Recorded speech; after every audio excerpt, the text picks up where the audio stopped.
दोस्तों क्या आपने कभी ये सोचा है कि जिस सबमर्सिबल पंप को हम लोग रोजाना यूज करते हैं, आखिरकार वो कितनी की इलेक्ट्रिसिटी कंज्यूम करता है, यानी कि वो कितने रुपए की बिजली खपत करता है और उसे यूज करने के लिए हमें महीने के कितने पैसे देने पड़ते हैं।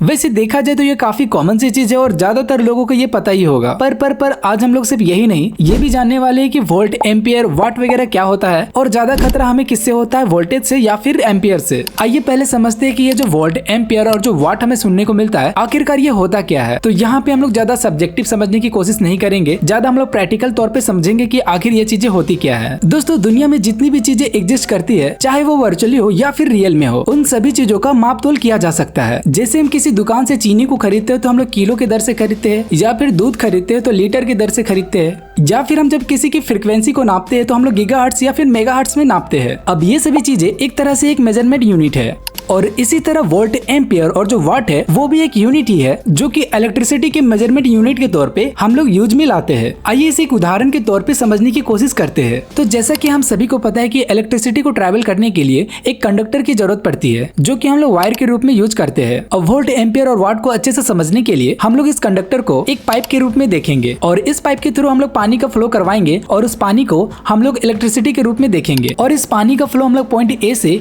पॉइंट बी तक करेंगे, जहाँ पॉइंट ए पे आप किसी वाटर सोर्स या फिर अगर आप इलेक्ट्रिसिटी के तौर पे देखो तो यहाँ पे आप किसी पावर स्टेशन या फिर ट्रांसफार्मर को रख सकते हो और इस पाइपलाइन के पॉइंट बी पे आप किसी व्यक्ति को रख सकते हो जो कि इस पानी का उपयोग करेगा। फिर चाहे वो पानी को पिएगा या फिर खाएगा या फिर नहाएगा, जो भी करेगा, पर उसका कंजप्शन वो करेगा ही। और जिस तरह पानी जो है हाइड्रोजन और ऑक्सीजन से मिलकर बना होता है जो कि विजिबल नहीं रहता है, उसी तरह करंट में भी इलेक्ट्रॉन्स की मात्रा होती है और इस इलेक्ट्रॉन की मात्रा को ही हम लोग एम्पियर से मापते हैं। जैसे कि हम लोग कहते हैं कि 1 एम्पियर का करंट है, 2 एम्पियर का करंट है, वो कहीं ना कहीं इलेक्ट्रॉन्स की मात्रा को ही हम लोग कहते हैं। तो चलिए यहाँ तक आप लोगों ने जान लिया कि एम्पियर आखिरकार होता क्या है। आइए बात करते हैं कि वोल्ट क्या है और इसका क्या महत्व है। दोस्तों वोल्ट जो है इलेक्ट्रॉन्स की स्पीड को दर्शाती है और अगर आप इसे पानी के तौर पे समझो तो इसे आप पानी का प्रेशर समझ सकते हो और इसका सबसे बड़ा इंपॉर्टेंस ये होता है कि जितना ज्यादा प्रेशर होगा उतनी ही ज्यादा दूर तक इसे हम लोग ट्रेवल करवा पाएंगे और इसी प्रेशर को बढ़ाने और घटाने का काम करता है ट्रांसफार्मर। अब कहीं ना कहीं इन चीजों में आप लोगों ने फ्रीक्वेंसी भी सुना होगा। तो दोस्तों ये जो अल्टरनेटिव करंट होती है जिसे हम लोग एसी करंट कहते हैं, उसकी जो चाल है वो सीधी नहीं होती है। आपने एक गाना सुना होगा, पहली बात तो ये जो तू टिकटॉक टिकटॉक चलती है, तो सेम इसी तरह अल्टरनेटिव करंट भी है। उसे सीधा चलना पसंद नहीं, वो कभी ऊपर तो कभी नीचे तो कभी सीधे ऐसे ऐसे चलती है सांप की तरह। अब इसी चाल को हम लोग फ्रीक्वेंसी में नापते हैं जो कि 50 हर्ट्ज की होती है। अब आइए जानते हैं कि दोनों में से कौन ज्यादा खतरनाक है और हमें किससे सावधान रहने की जरूरत है। दोस्तों हमारे स्कूल में क्या होता था कि जो हमारे टीचर्स होते थे और स्कूल में जब कोई लड़का या लड़की कोई बदमाशी करते हुए पकड़ा जाता था तो टीचर जो थे अलग अलग छड़ी रखा करते थे हमें मारने के लिए, जहाँ मोटी छड़ी से लड़कियों को मारा जाता था और पतली छड़ी हम लड़कों के लिए। अब ये भेदभाव क्यों था वो तो हमें पता नहीं, पर यहाँ पे एक स्कैम जरूर था जहाँ हमारे सर जो भले ही मोटी छड़ी से ही लड़कियों को मारते थे पर उन्हें बहुत ही धीरे से मारते थे और हम लड़कों को पतली छड़ी से ही मारते थे पर बहुत ही जोर से मारते थे और हमें ज्यादा ही चोट लगता था। उसी तरह इलेक्ट्रिसिटी में भी है, आपका एम्पियर चाहे कितना भी ज्यादा हो वो आपके लिए तभी खतरनाक होगा जब वो आपको स्पीड से हिट करे, यानी कि वोल्ट के साथ। बिना स्पीड के तो बंदूक की गोली भी किसी काम की नहीं रह जाती है। तो इससे ये पता चलता है कि जो हमारा वोल्टेज है वो ज्यादा खतरनाक होता है। और आपने किसी पावर स्टेशन या फिर इलेक्ट्रिसिटी पोल पे आपने देखा ही होगा, वहाँ पे अक्सर यही लिखा होता है कि इतने वोल्टेज का करंट है, ना कि वहाँ पे एम्पियर लिखा होता है कि इतने एम्पियर का करंट है। आइए बात करते हैं कि जो वाट है वो क्या होता है। तो दोस्तों पीछे जो मैंने आपको एक उदाहरण दिया था कि पॉइंट बी पे कोई व्यक्ति रहेगा जो उस पानी का कंजक्शन करेगा,